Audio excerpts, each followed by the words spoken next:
Welcome to week 3 of the story of everything. In this week, we are covering a huge chunk of the Bible, like the whole Old Testament, Genesis chapter 12, all the way through Malachi. It's like 2/3 of the Bible all in 1 week. I'm here with Ethan, who is going to interview me just like he did in week 1. But Ethan, this is really like pretty much the part of the Bible that most people are the most confused about. So good luck steering the conversation, I guess. Yeah, I can see you progressively growing. The first week was 2 chapters. The second week was like 9 chapters or 8 chapters. And now this is how many chapters? Or Hundreds? books upon Like books? 37 books, yeah. Wow. Yeah. So I'm just going to start really simple with the story of Abraham. Yeah. We're introduced to this guy, Abraham, and we're introduced to this idea of promises, God giving Abraham promises. And so I just would like you to just walk us through kind of who Abraham was and then the significance of these promises that God gave Abraham and how that kind of applied to the purpose of Abraham's life and existence, because again, I think people are all looking for a purpose. Yeah. So tell us about Abraham and the promises of God and then his purpose. Yeah. Well, I mean, really, we left last week at the fall and everything was broken and we said that we needed a savior. Yeah. And so God decided to start his rescue mission of humanity with one man named Abraham. And really, a lot of people are confused by the Old Testament, but the Old Testament is just the story of Abraham and then Abraham's family, pretty much. And God calls this guy named Abraham, who really is no different than anyone else, but he just chooses him and he says, hey, I'm going to make 3 promises to you. And those 3 promises is, I'm going to make you a great nation, I'm going to give you a great land, and then I'm going to bless you. And because I bless you, I'm going to bless every single person in the world through you and through your family. And I love how you connected the promises to our purpose, because really Abraham's purpose became to really pursue the promises that God gave him. And God started pretty slow, actually. Abraham only had 1 son. And so the path to a great nation started with 1 son. And then Isaac, his son, only had 2 sons. And so it's starting to be a slow process, but eventually they grow to about 70 people and move down to Egypt, and that's really the end of the book of Genesis. Kind of moving into the next book of the Old Testament, the book of Exodus, that 70 people expands into millions of people while they're in Egypt. And the ruler of Egypt, the Pharaoh, gets super upset at them. And so he enslaves them and puts them in captivity. And so it looks like God's promises are thwarted. But then God does this amazing thing. He delivers them out of captivity. And he calls them and says, I'm going to give you this land that I promised you. And at that point, it was 400 years ago that he promised them. But God says, I'm actually going to give you this land. So he leads them through the wilderness and he delivers them into this land. So he fulfills these promises that he blesses us. He gives them a great nation. And he gave them this great land. So God uses Abraham, and then God uses Moses. So we see him using Abraham, and then we see this guy Moses step on the scene in the book of Exodus. Yeah. And Moses starts out as this man who kills someone and hides him. So we see God using Abraham, a man who, for all intents and purposes, doesn't show as many flaws, and then God using this flawed man, Moses. Yeah. So walk us through the Exodus of God's people, and yet how God's still using a flawed man, Moses, to fulfill his promises that he began in Abraham. Yeah. Well, God definitely had his hand on Moses' life from the very beginning, but Moses was a super flawed dude. He kind of jumped ahead of God's plan and kills a guy. And so he actually gets banished for 40 years. And it's kind of cool because it really shows us that God can use anyone, and it really doesn't matter your past. God can redeem it and use your life.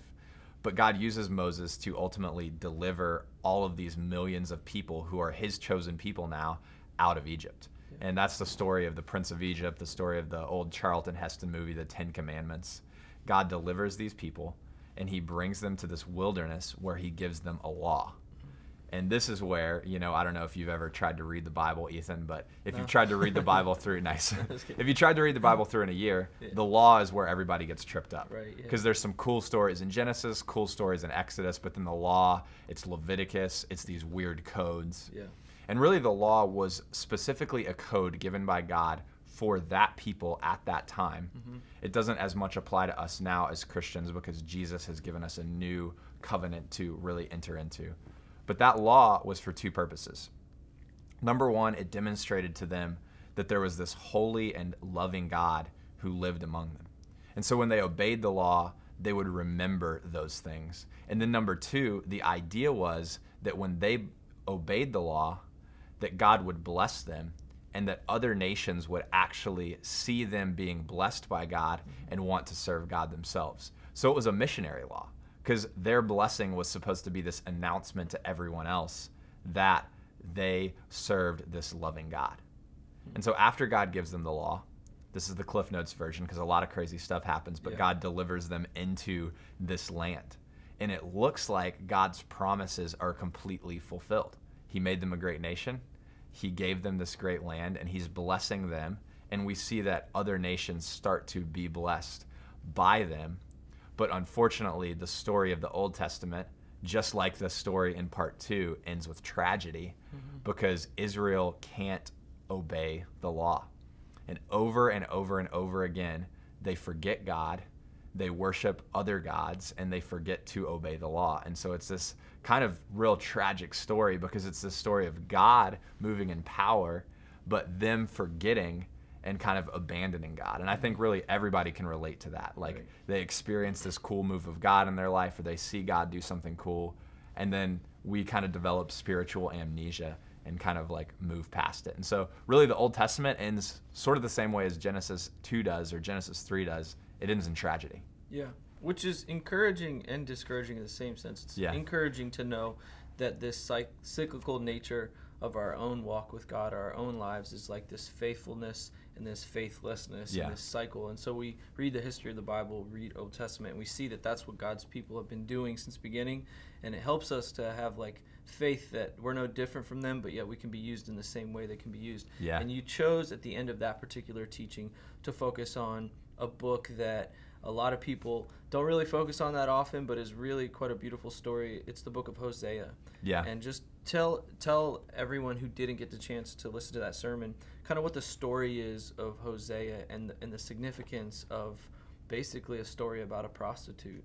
For lack of better words. Yeah, if someone was zoning, they're back now. It's the story of a prostitute in the Bible. And they're like, okay, you have my attention. Yeah. So if you're opening the Bible and reading it for the first time, the first third or so of the Old Testament, really from Genesis to Nehemiah, Esther, all those books are historical books about this people, basically Abraham's descendants, the Israelites.